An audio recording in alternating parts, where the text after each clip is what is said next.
Jangan lupa like, komen, dan subscribe channel YouTube TVRI Bengkulu dan nyalakan lonceng notifikasinya.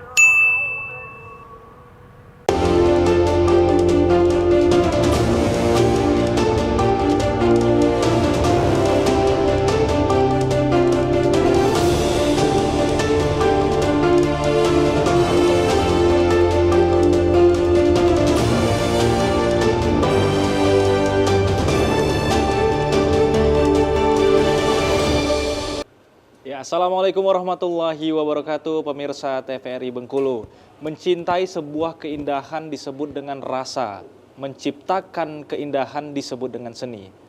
Ungkapan ini sangat berkaitan dengan tema TVRI Bengkulu edisi hari ini yang tentunya membahas berkenaan dengan seni dan budaya yang ada di Provinsi Bengkulu, yaitu Tabuh Handol. Tentunya bersama saya Pusu Siregar yang akan memandu selama kurang lebih 1 jam ke depan.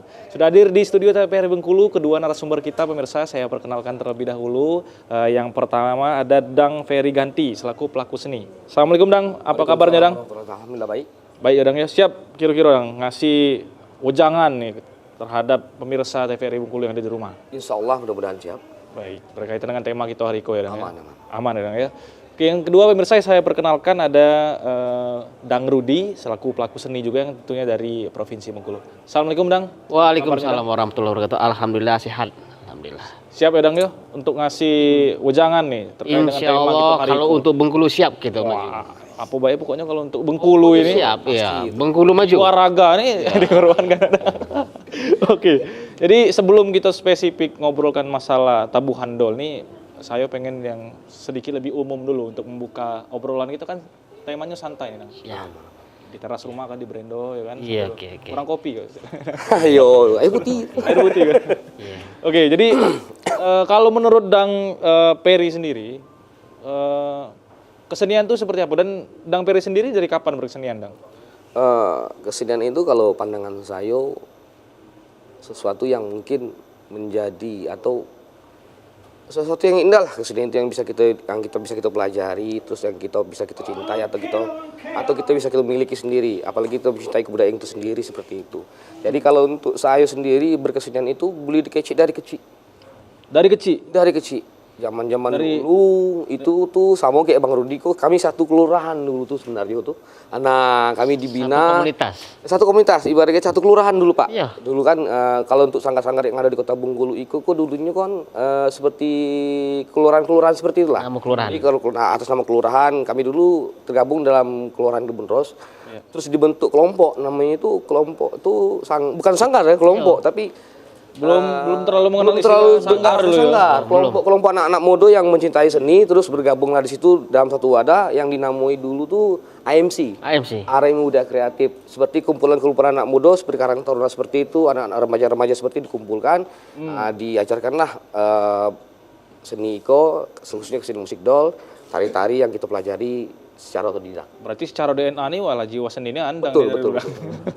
Luar biasa berarti Dang ya. Jadi dari kecil memang sudah menekuni bidang kesenian ini sendiri ya Dang. Iya. Tapi tadi berkaitan dengan definisi tadi Dang.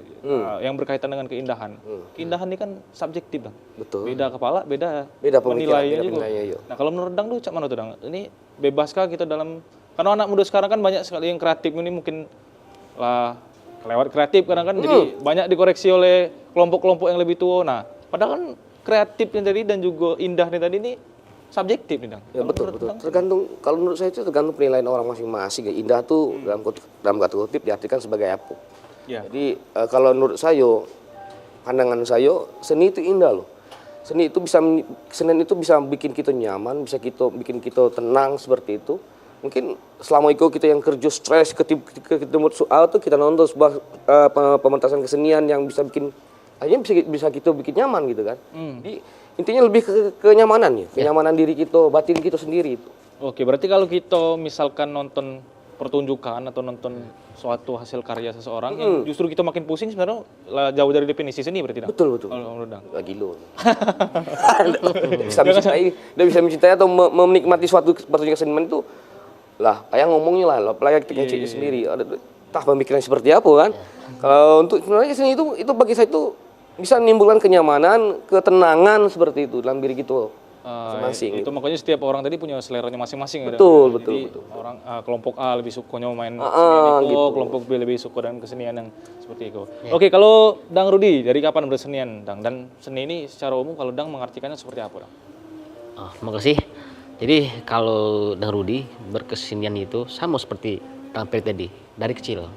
Jadi awalnya kita tidak tahu seni itu seperti apa. Betul. Setelah kita melihat sejarah ke belakang, ya, apa sih dol itu?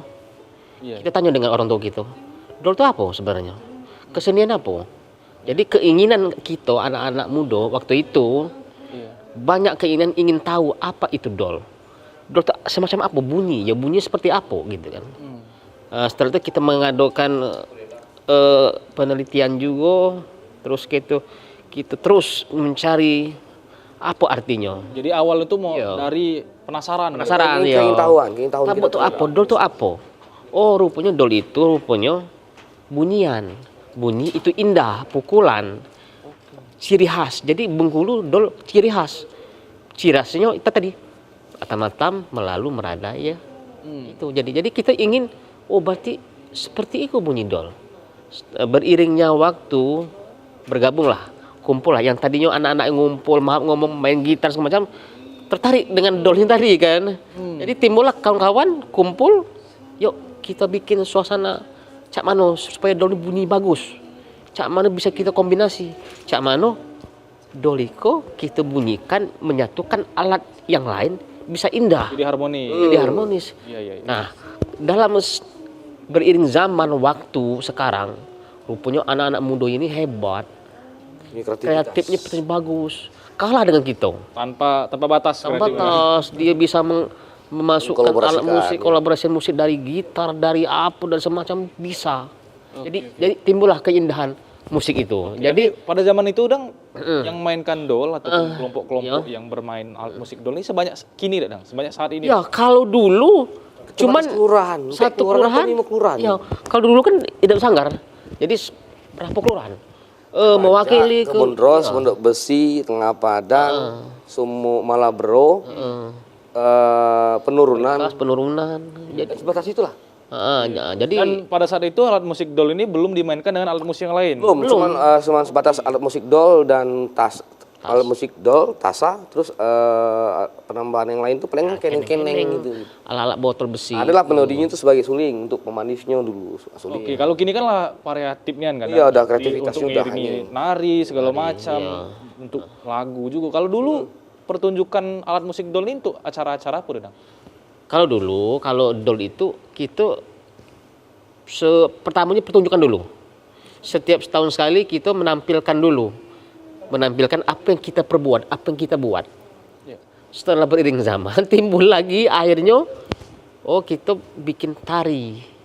Oke, jadi awal-awal itu untuk khusus ngiring tari Dang? Awalnya bukan Awalnya musik tari, musik dol. musik aja dulu. Oh, khusus pertunjukan itu Musiknya. pertunjukan dol aja. Jadi kita kombinasikan antara bunyi dulu tuh tidak banyak bunyinya.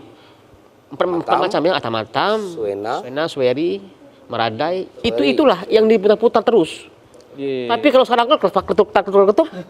Udah banyak variasi, udah banyak kan. pengembangan pola pukulan yang telah diciptakan oleh anak-anak muda, terus orang-orang seni juga, orang-orang yang memang dari dasarnya memang dari sekolah seni mulai membuat suatu kolaborasi musik antara musik tradisi doliko dipadukan dengan alat musik-musik yang lain kayak gitu. Oke.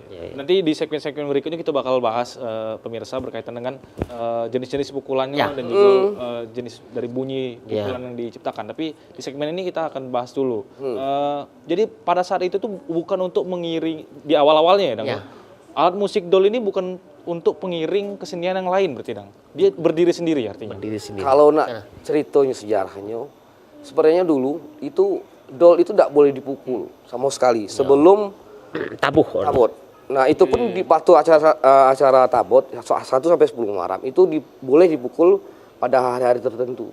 Tidak mesti harus dipukul masing-masing aja tidak bisa karena ada larangan, ada aturan yang bukan ditetapkan yang memang udah jadi tradisi atau turun temurun dari orang-orang tua dulu. Dol itu jangan dipukul sebelum acara tabot. Berarti khusus untuk tabot Khusus aja. untuk tabot aja itu. Nah, jadi seiring perkembangan zaman Dulu orang-orang dulu, seniman dulu, Pak Sukri Ramzan, Pak Uco dulu mulai menerobos cubu-cubu nak membuat pertunjukan dengan musik dol itu. Akhirnya berkembang sampai sekarang. Oke, ini satu hal yang menarik kita akan bahas lebih lanjut di segmen berikutnya, bahwa sebelumnya ini juga menjadi informasi yang sangat menarik sekali, bahwa dulu hanya dimainkan pada saat tabut. Jadi sakral sekali. Sakral, betul. Untuk mainkan dol. Tapi sekarang kita sudah bisa lihatnya di banyak pertunjukan. Kita akan bahas di segmen berikutnya. Pemirsa jangan kemana-mana, tetap di Berendo TVRI Bengkulu.